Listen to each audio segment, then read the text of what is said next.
everyone, welcome back to my channel. In today's video, I'm going to be discussing all of the books that I read during the month of June. So I'll be going through a brief synopsis for each book, what I rated each book, the formats that I read each of the books in, and who I would recommend each of these books to.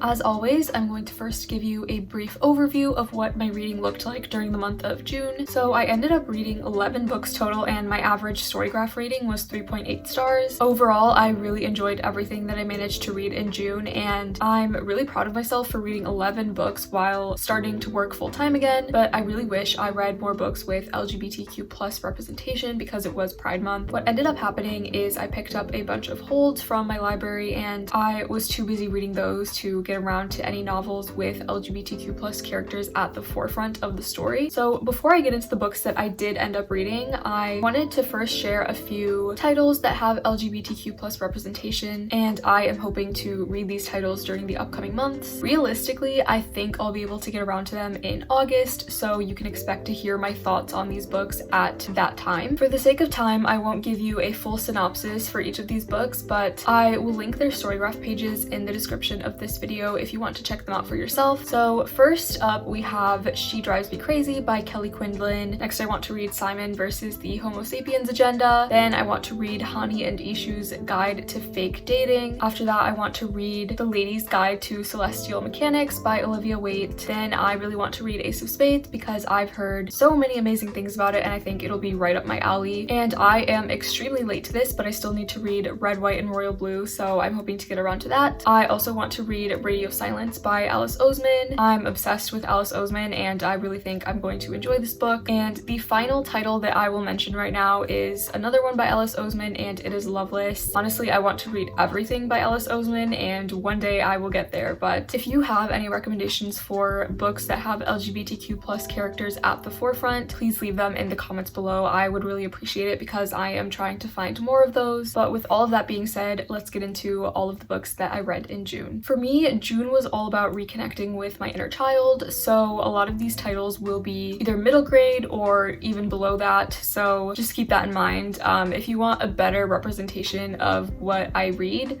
typically, then check out some of my older reading recap videos. So first, I read the latest two books in the Dork Diary series, and I read the hardcovers for both of them. I've been reading the Dork Diary series from a very young age, and even though I'm definitely not a part of the intended audience for this series anymore, I still feel like I owe it to my younger self to find out what happens to Nikki and her friends. I rated both of these books 3 stars, and I won't talk too much about the plots of these books because quite honestly, they are not very interesting or important, but it was so nice to reconnect with a series that gave me so much joy in the past, even if it was a bit too juvenile for my current taste. Overall, I just really recommend reading or continuing to read series that you really enjoyed in the past. Similarly, I read The Treasure Seekers, also in hardcover, and this is because I was a huge Geronimo Stilton and Thea Stilton fan as a child, but unfortunately, I was kind of disappointed this time, so I don't think I'll be continuing on with the rest of the series. It was okay, and I rated it 3 stars, but I didn't feel like anything important happened here either, so I won't be going over the plot of that book in this video. Next, sticking with the juvenile theme, I read books 2 through 5 in A Series of Unfortunate Events by Lemony Snicket. I read the hardcover versions of these, but I also followed along with the audiobooks at the same time because that is my absolute favorite way of reading books. I read the first book about a year ago, so I'm definitely experiencing this series at a much older age than when people usually first read the series, but I'm honestly loving it. The writing style can be a bit repetitive, just like most other books targeted toward this same age range, but the plots definitely keep me intrigued, even though they're very easy to follow along with. I won't be going through the plots for all 4 of the books that I read in this series, but I'll just give you a brief overview of the series as a whole. This series follows the Baudelaire orphans after their parents die in a fire. These orphans are Violet, Klaus, and Sunny, and essentially each book follows their miserable life as they get handed off to various different guardians while an evil man is trying to steal their fortune that their parents left to them. I rated all of these books 4 stars, and I will be carrying on with the series. At first, I thought the plots were a little bit too simplistic for me, but as you get farther into the series, you'll see that there are some added layers, and I'm really excited to see how everything turns out. If you like reading middle grade adventures, I think this series is a really great one, and I think you should read it as long as you can can look past the repetitive writing style. Next, I actually read a nonfiction book, which is probably very shocking, but it'll be a little less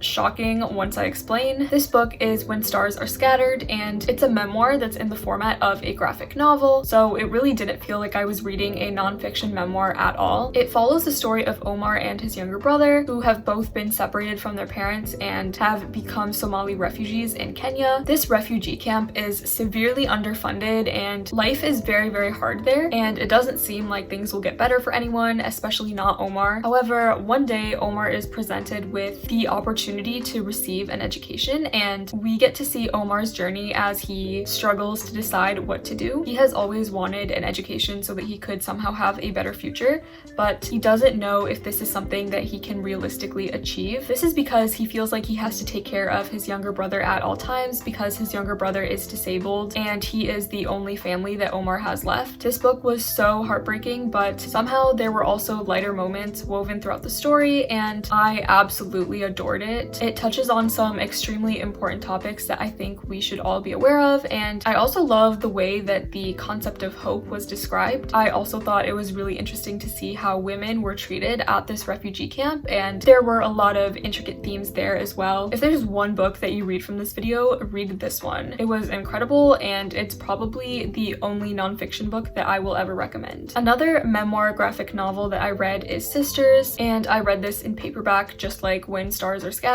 I'm pretty late to this one, and I know that this is a book that most people read when they are a lot younger, but again, it fit perfectly with the middle grade theme that I had going on in June. I didn't realize that this was the second book in the series, and I thought that was going to be an issue, but I was actually able to follow along and I enjoyed this book, so I don't think it's absolutely necessary to read Smile before reading this book, but I did end up reading Smile at the beginning of July, so you'll be hearing my thoughts on that book in my next reading wrap-up video. Anyway, this book follows the lives of two sisters, Reina and Amara, as well as the rest of their family. I believe Reina is in high school during this book, and she has a relatively difficult relationship with her younger sister, Amara. However, during an extremely long road trip with her family, Reina and Amara realized that their parents are having issues with their marriage, and because of that, Reina and Amara have to set aside their own issues with each other and deal with that together. I usually don't like memoirs or stories about family drama or marriage issues, especially when it involves young children. I know it's an unfortunate reality for many people, but I just prefer to read other things. However, I was pleasantly surprised by this book and I rated it 4 stars. It wasn't groundbreaking or anything, but I do have a younger sister, and because of that, a lot of the themes explored in the book were very relatable to me. It was also a very quick read, so if you are in need of a palate cleanser, I highly recommend this book. Next, I read The Girl Who Drank the Moon in paperback while listening to the audiobook as well. This is a middle grade fantasy book, and I believe it is set in a place called the Protectorate. In the Protectorate, the citizens have been told that each year they have to leave a baby in the forest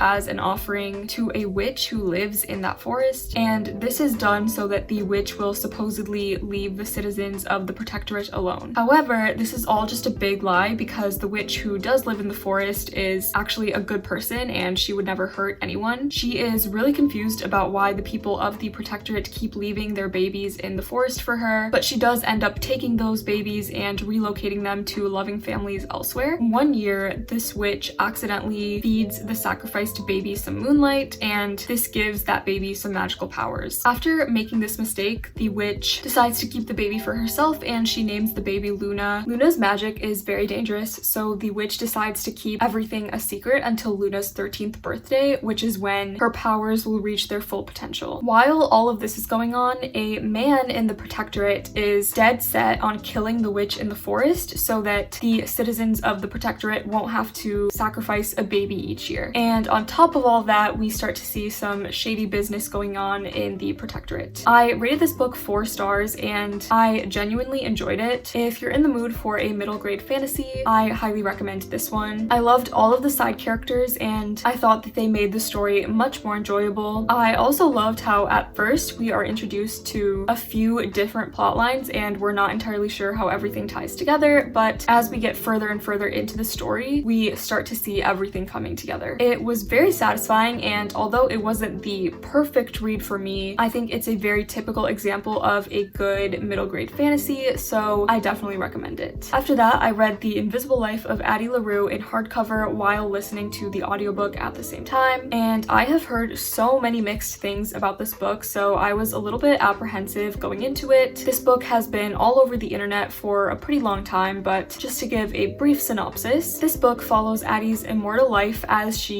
navigates a deal that she made with the devil. This deal allows her to live forever and do almost anything that she wants to do, but the catch is that no one remembers Addie after she leaves their line of sight, so this leads to a very depressing and lonely life for Addie. However, one day, almost 300 years after she has made this deal with the devil demon guy, she meets a guy named Henry who remembers her, and her life completely changes from there. This book had so much promise, and I absolutely loved the synopsis, but the actual execution of the story wasn't really the best. I didn't hate it as much as I thought I might hate it though, so I ended up rating this book 3.75 stars. One of the biggest reasons why this book just didn't work out for me is the writing style. It was way too flowery and meaningless for me, and I felt like it was trying to emulate the writing style of a classic novel from like hundreds of years ago, which I hate. I would have been able to look past the writing style if there was nothing else wrong with this book, but unfortunately there were still a few other things that I didn't really like. First of all, right from the start, I was rooting for Addie to get together with the demon devil guy that she makes a deal with, and I don't want to spoil this book, but